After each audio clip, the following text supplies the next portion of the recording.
So fair heads up, we are starting in on a conversation you might not want little ones to listen in on. So now's your chance to scoot them out of the room.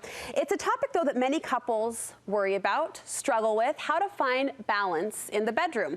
We're sharing expert advice to help you fix an intimacy imbalance. Joining me is Laura Brotherson, a respected author, marriage and family counselor, also a sex therapist as well. Thank you for being here. Hi, Bert. No one can tackle these topics as appropriately, as sensitively as you can, so we're grateful for that. You work with a lot of couples. I have to ask, how common is this issue of an intimacy imbalance?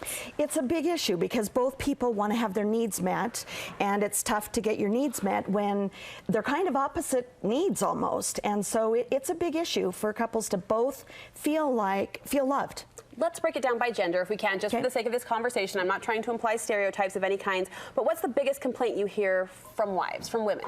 So women tend to be more emotionally wired, spiritually wired also, and so we're looking for things that are kind of more emotionally based, like just being tender with the children, being patient, being trustworthy, being responsive to my needs. These are all kind of emotional issues, whereas men, they're kind of the opposite. They tend to be more physical based, sexual based, and so those are two very different needs and very different default ways of thinking. So there's a lot of work in there. Can you take us inside the therapy office? What's an exact phrase then, with those needs in mind, that you hear women say, my husband, fill in the blank, in relation to an intimacy imbalance? My husband what? My husband feels like we never have enough sex. Is the simplest. And he says, my wife? Well, and then she will say, I feel like you are always too busy, or you're always on your phone, or you're not paying attention, or you're cranky with the kids, or you're all these other, you don't help out around the house enough.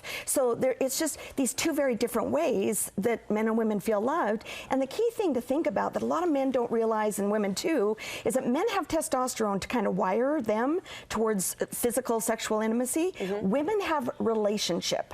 That's their testosterone. So when that relationship's not good, we've got a built-in imbalance.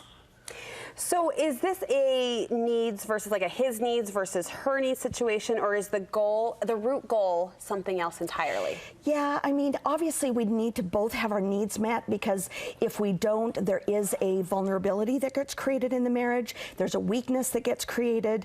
But the goal really is, I don't want anyone to leave here thinking, okay, I just need to change some behavior. I want heart changes. Heart changes where I want to meet my spouse's needs. He wants to meet my needs, and so it's more of a feeling thing than just a behavior thing. You're talking about a sincere desire. Yes, the number one thing that men say, I just want her to want me. And then women will say, I just want him to want to. I don't want him to be kind or patient or cute with the kids because I need him to, or because he might get lucky tonight.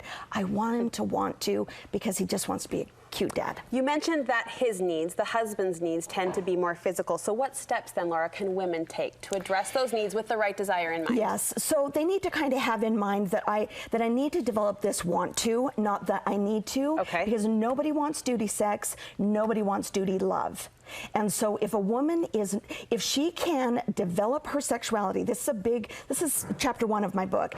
If women can develop their sexual identity and embrace that as, I'm a sexual being and I enjoy sex for my sake, not just something I do for my husband, that's key. So they've got to develop that sexuality, and they've got to make that a priority. Her needs are emotional, so what do husbands need to know about that? So a husband now, so like I'm thinking of one couple where, he's kind of mad because he's not getting credit for all of these really great things he's doing. He's just not doing the most important things for her, which is to rebuild trust, because there's been some infidelity or a sexual addiction.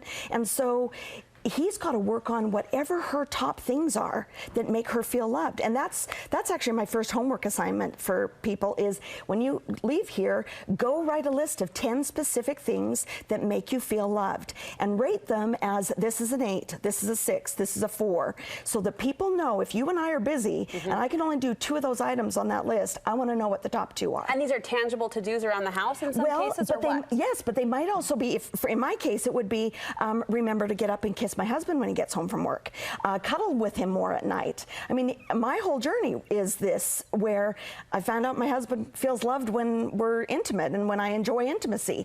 But if I hadn't taken on that task of learning to get good at that, then we would have a not great marriage. Is there anything we need to let go of when we close that bedroom door? Yeah, I mean, we need to let go of everything. Women are the World Wide Web, so we're thinking about 15 things at all times. Yes, so we've got to close all those down.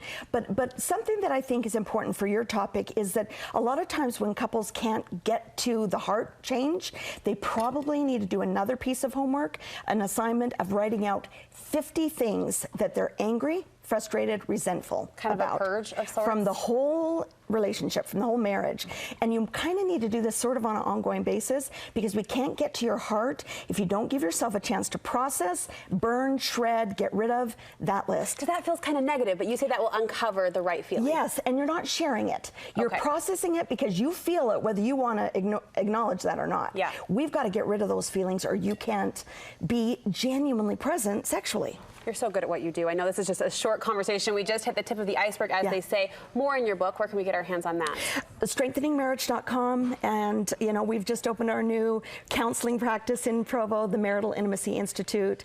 So we're just so excited to be able to shine a light on this important topic. You're doing great things, and we're glad to have you close. So thank you for stopping by today.